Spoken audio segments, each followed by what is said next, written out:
Sugar 300 ആണെങ്കിലും 400 ആണെങ്കിലും നമുക്കത് റിവേഴ്സ് ചെയ്ത് പഴയ പോലെ മെഡിസിൻ ഇല്ലാതെ തിരിച്ചു കൊണ്ടുവരാൻ കഴിയും. നമ്മുടെ ഹോസ്പിറ്റലിൽ വരുന്ന പേഷ്യൻസിന് എങ്ങനെയാണ് ഷുഗർ റിവേഴ്സ് ചെയ്യുന്നതെന്നുള്ളതിൻ്റെ ഒരു ഡീറ്റെയിൽഡ് ആയിട്ടുള്ളൊരു വീഡിയോ ആണ്. എൻ്റെ പേര് doctor Sandra Ajith, medical officer Prana nature care centre, കൊല്ലം.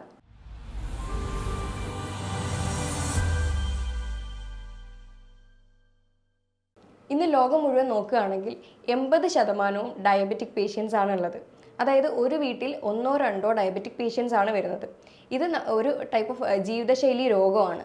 നമ്മുടെ ജീവിതത്തിൽ നമ്മൾ അറിയാതെ ചെയ്യുന്ന തെറ്റുകൾ അല്ലെങ്കിൽ സമയമില്ലാതെ ഓരോ ചെയ്യുന്ന കാര്യങ്ങളിലൂടെ വരുന്ന ഒരു രോഗമാണ് ഷുഗർ എന്ന് പറയുന്നത്.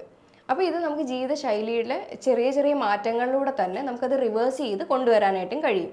ഇവിടെ വരുന്ന ഷുഗർ പേഷ്യൻസിനെ നമ്മൾ എങ്ങനെയാണ് മാനേജ് ചെയ്യുന്നതെന്ന് വെച്ച് കഴിഞ്ഞാൽ വ്യായാമ മുറകളിലൂടെയും ഡയറ്റിലൂടെയും ട്രീറ്റ്മെൻറ്റ്സിലൂടെയാണ്. അപ്പോൾ ചില കാര്യങ്ങൾ നമ്മൾ ശ്രദ്ധിച്ചാൽ തന്നെ നമുക്ക് ഒരു പരിധി വരെ ഈ ഒരു പ്രശ്നം, അതായത് ഷുഗറിൻ്റെ പ്രശ്നം, നമുക്കത് കൺട്രോളിൽ വരുത്താനും അത് നമുക്ക് റിവേഴ്സ് ചെയ്യാനും സഹായിക്കുന്നതാണ്. ആദ്യമായിട്ട് തന്നെ സിമ്പിൾ കാർബോഹൈഡ്രേറ്റ്സ് കട്ട് ചെയ്ത് കോംപ്ലക്സ് കാർബോഹൈഡ്രേറ്റിലേക്ക് പോവുക. അതായത് ബ്ലഡിലേക്ക് പെട്ടെന്ന് ഷുഗർ ഇറങ്ങാത്ത രീതിയിലുള്ള ഭക്ഷണങ്ങൾ വേണം കഴിക്കാനായിട്ട്. പിന്നെ കട്ട് ഡൗൺ പ്രോസസ്ഡ് ആയിട്ടുള്ള ഭക്ഷണങ്ങൾ, ഷുഗറി ഐറ്റംസ്, ബേക്കറി ഐറ്റംസ്, അങ്ങനെയുള്ള സാധനങ്ങളൊക്കെ ഫുള്ളായിട്ട് കട്ട് ചെയ്യുക. അതുപോലെ തന്നെയാണ് ഫ്രൂട്ട്സിൻ്റെ ഉപയോഗം. ഫ്രൂട്ട്സ് ജ്യൂസ് ആക്കി കഴിക്കാതെ അത് ഹോളായിട്ട് തന്നെ കഴിക്കാൻ നോക്കുക. കാരണം അതിനകത്തുള്ള ഫൈബർ ജ്യൂസ് ആക്കുമ്പോഴത്തേക്കും വന്ന് അടിഞ്ഞു പോവുകയാണ് ചെയ്യാറ്. പിന്നെ നമ്മൾ പറഞ്ഞല്ലോ, അധികമായിട്ട് ഫൈബർ റിച്ച് ആയിട്ടുള്ള ഭക്ഷണങ്ങൾ എടുക്കാവുന്നതാണ്. കുക്കുംബർ, ക്യാരറ്റ്, അതേപോലെ കുറച്ച് ഗ്രീൻസ് ആഡ് ചെയ്യുക, ലീഫി വെജിറ്റബിൾസ്, കഴിക്കാൻ പറ്റുന്ന ഇലവർഗ്ഗങ്ങൾ ഒരുപാടുണ്ട്. അപ്പോൾ ഇതൊക്കെ ആഡ് ചെയ്തിട്ട് ഇതും കഴിക്കുന്നത് നല്ലതാണ്. ഇത് ഡയബറ്റിക്കിന് മാത്രമല്ല, മറ്റു പല ജീവിതശൈലി രോഗങ്ങൾക്കും ഇത് ഹെൽപ്പ് ചെയ്യും. അതേപോലെ എക്സസൈസ് ചെയ്യുക. എക്സസൈസ് എന്ന് പറയുമ്പോൾ ഒന്നെങ്കിൽ അത് സൂംബ ആയിക്കോട്ടെ, യോഗ ആയിക്കോട്ടെ, അല്ലെങ്കിൽ ജിം വർക്കൗട്ട് ആയിക്കോട്ടെ, ഡെയിലി 45 മിനിറ്റ്സ് എങ്കിലും വർക്കൗട്ട് ചെയ്യുന്ന ഒരാൾക്കാണെങ്കിൽ നന്നായിട്ട് നമുക്ക് ഷുഗർ കൺട്രോൾ ചെയ്ത് പോകാനായിട്ട് കഴിയും.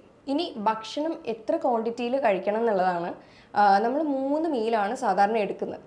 അപ്പോൾ ഇത് ഒന്ന് മാറ്റിയിട്ട് ഇതിൻ്റെ ക്വാണ്ടിറ്റി കുറയ്ക്കുക. ക്വാണ്ടിറ്റി കുറച്ചുകൊണ്ട് അതിൻ്റെ ഇടയിൽ മിഡ് മോർണിംഗ്, മിഡ് ഈവനിങ് എന്ന രീതിയിൽ നമ്മൾ ഒരു ജ്യൂസ് ആഡ് ചെയ്യുക. 11 o'clock, 4 o'clock ഒരു ടീ ആഡ് ചെയ്യുക. ടീ എന്ന് പറയുന്നത് സാധാ ടീ അല്ല, ഒന്നെങ്കിൽ സിന്നമൺ ടീയോ അല്ലെങ്കിൽ ഹിബിസ്കസ് ടീ, അങ്ങനെയുള്ള ഓരോ ഹെർബൽ ടീയോ അല്ലെങ്കിൽ അങ്ങനത്തെ ഗ്രീൻ ടീയോ അങ്ങനെ മാറി മാറി ഉപയോഗിക്കാവുന്നതാണ്.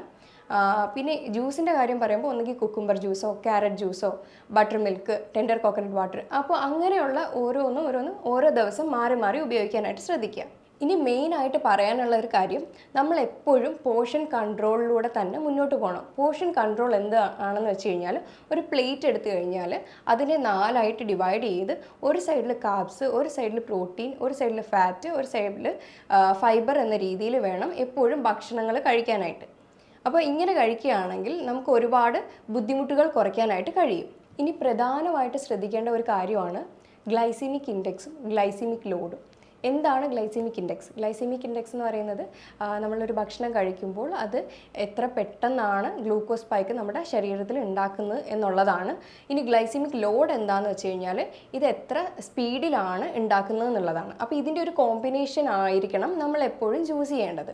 അപ്പോൾ ഗ്ലൈസീമിക് ഇൻഡെക്സ് ഒക്കെ കുറവായിട്ടുള്ള ഭക്ഷണങ്ങളായിരിക്കണം നമ്മൾ ചൂസ് ചെയ്യേണ്ടത്. ഷുഗർ നിയന്ത്രിക്കാൻ പറ്റാത്തവരായിരിക്കും നമ്മുടെ ചുറ്റിലും പല ആളുകളും. ഒരു 1000 പേര് എടുത്തു കഴിഞ്ഞാൽ അതിനകത്ത് വെറും 100 പേർക്ക് മാത്രമായിരിക്കും അത് കൺട്രോൾ ചെയ്യാനായിട്ടുള്ള കഴിയുന്നത്, അതിൻ്റെ ടൈം കിട്ടുന്നതും ഒക്കെ. അപ്പം ബാക്കിയുള്ളവരൊക്കെ ഒന്നുകിൽ ജീവിതത്തിൻ്റെ തിരക്ക് കാരണം ഓടുന്നവരായിരിക്കും, അല്ലെങ്കിൽ അങ്ങനെയുള്ള പല ബുദ്ധിമുട്ടുകൾ കാരണം കൺട്രോൾ ചെയ്യാണ്ട് വരുന്നവരായിരിക്കും. പിന്നെ ചിലർക്ക് ഒരു ധാരണയുണ്ട്, മെഡിസിൻ എടുത്താൽ പോരെ, എന്തും കഴിക്കാമല്ലോ എന്നുള്ളൊരു ധാരണയുണ്ട്. അപ്പം ഇങ്ങനെ വരുമ്പോഴാണ് ഓർഗൻ ഫെയിലിയറിലേക്ക് മാറുന്നത്.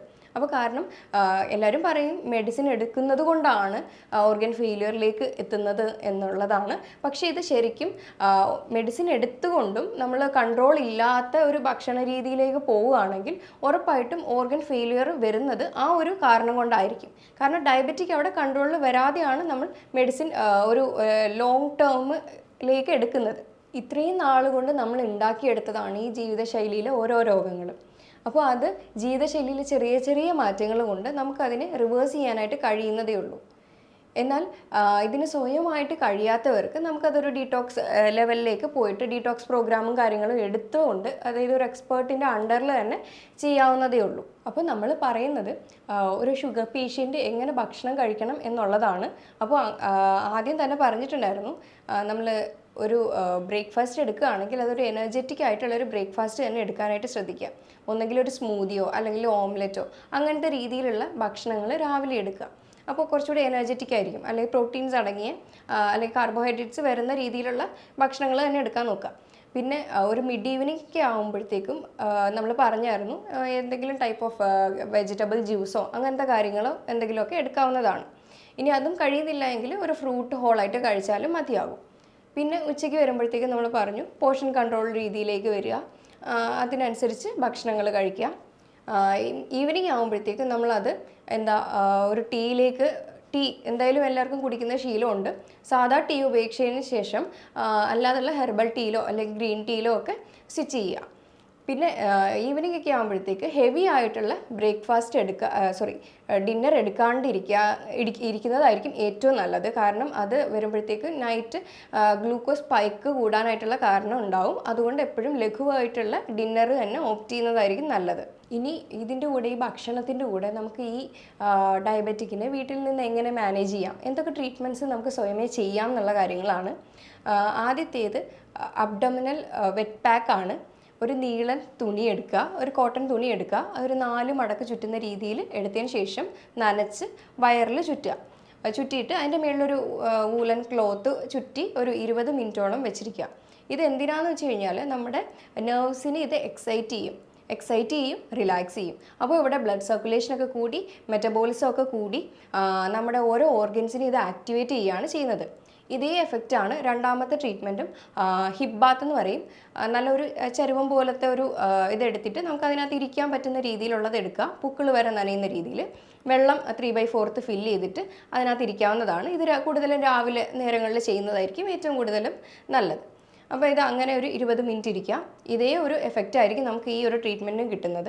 പിന്നെ ഡീടോക്സിഫൈങ് മെയിനായിട്ട് നമ്മൾ പറയുന്നത്, മൂന്നാമത്തെ എന്ന് പറയുന്നത് ഹോട്ട് ഫുഡ് ഇമേർഷനാണ്. അതായത് ഇളം ചൂട് വെള്ളത്തിൽ കണങ്കാലും ഒക്കെ ഡിപ്പാവുന്ന രീതിയിൽ വെള്ളം നിറച്ചിട്ട് മുക്കി വെക്കുക എന്നുള്ളതാണ്. അപ്പോൾ ഇങ്ങനെയുള്ള ട്രീറ്റ്മെൻറ്റ് ഏതെങ്കിലുമൊക്കെ വീട്ടിൽ ചെയ്യാനായിട്ട് കഴിയുന്നതേ ഉള്ളൂ. പിന്നെ നമ്മൾ എക്സസൈസിൻ്റെ ഒക്കെ കാര്യം പറഞ്ഞിട്ടുണ്ടായിരുന്നു. ഡയബറ്റിക് പേഷ്യൻസിന്, അതായത് ഇപ്പോൾ ടൈമൊന്നും അധികം ഇല്ലാത്തവരാണ് നമ്മളിൽ പലരും. അപ്പോൾ അങ്ങനെയുള്ളവർക്കാണെങ്കിൽ ഹിറ്റ് എന്ന വർക്കൗട്ട് ചെയ്യാവുന്നതാണ്. HIIT എന്ന് പറഞ്ഞു കഴിഞ്ഞാൽ ഹൈ ഇൻറ്റൻസിറ്റി ഇൻ്റർവൽ ട്രെയിനിങ് എന്നാണ്. ഇതിനകത്ത് ജോഗിങ്ങും അതേപോലെ സ്പീഡിലുള്ള നടത്തവും സ്പീഡിൽ സ്റ്റെപ്പ് കയറുന്നതും അപ്പോൾ അങ്ങനെയൊക്കെയുള്ള കാര്യങ്ങൾ ഇതിനകത്ത് വരുന്നുണ്ട്. അതായത് ഒരു 30 സെക്കൻഡ് സ്പീഡിൽ വർക്ക് ചെയ്യുക അല്ലെങ്കിൽ ചെയ്ത് കഴിഞ്ഞാൽ പിന്നെ ഒരു 30 സെക്കൻഡ് റെസ്റ്റ്, അങ്ങനത്തെ രീതിയിൽ നന്നായിട്ട് ചെയ്ത് കഴിഞ്ഞാൽ ഫാറ്റ് ബേണിങ് നന്നായിട്ട് ഉണ്ടാകും. അതേപോലെ മസിൽ വീക്ക് ആകുമ്പോഴത്തേക്ക് ഡയറക്റ്റ് ബ്ലഡിൽ നിന്ന് തന്നെ ഗ്ലൂക്കോസ് മസിലിലേക്ക് പിടിച്ചെടുക്കുകയാണ് ചെയ്യുന്നത്. അപ്പം നമുക്ക് ഡയബറ്റിക് നന്നായിട്ട് കൺട്രോളിൽ കൊണ്ടുവരാനായിട്ട് കഴിയും. ഈ എക്സസൈസ് ചെയ്യുന്നതിന് മുന്നേ ഒരു ഡോക്ടറിനെ കൺസൾട്ട് ചെയ്തിട്ട് വേണം ചെയ്യാനായിട്ട്. ഇത് ചിലപ്പോൾ ഹൃദയ സംബന്ധമായ ബുദ്ധിമുട്ടുകളൊക്കെ അനുഭവിക്കുന്നവർക്കാണെങ്കിൽ അത് വേറെ പല ബുദ്ധിമുട്ടുകളിലേക്കും ഉണ്ടാകും. പിന്നെ ഇതുകൂടാതെ തന്നെ നമ്മൾ ഉറക്കം നന്നായിട്ട് ശ്രദ്ധിക്കുക, വെള്ളം നന്നായിട്ട് കുടിക്കുക.